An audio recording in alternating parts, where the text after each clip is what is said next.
मुझे बाज़ औक़ात अपने दोस्तों के दरमियान में बैठना पड़ता है,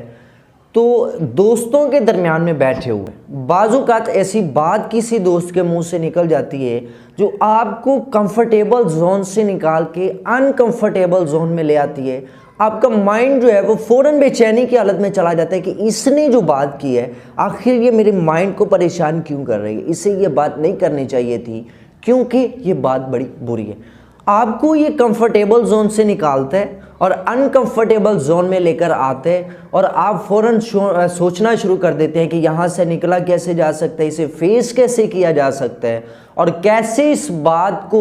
समझाना है कि दोस्तों में बैठकर ऐसी बातें नहीं करनी चाहिए। आप एक वक्त आते हैं उठकर आ जाते हैं घर में और आपके माइंड के अंदर अनलिमिटेड थॉट्स आ रहे होते हैं कि मैं जो आज काम करके आया हूँ मैंने अच्छा नहीं किया, वो अगर ऐसी बातें करती थी तो मुझे उनके पास नहीं जाना चाहिए था, मुझे ये नहीं करना चाहिए था। अब अनलिमिटेड थॉट्स जो हैं वो आपको रिज़ल्ट निकालने पर मजबूर करती हैं। रिज़ल्ट निकालो इसका कि तुमने आखिर किया क्या।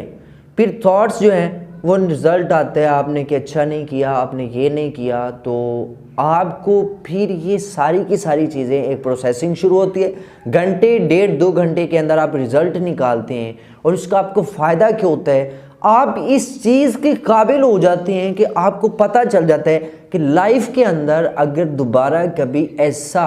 मामला आपको फेस करना पड़ता है तो आप इसे किस तरह फेस कर सकते हैं। If you are not in a comfortable zone then you are in success area, but if you are in comfortable zone then you are not in a success area.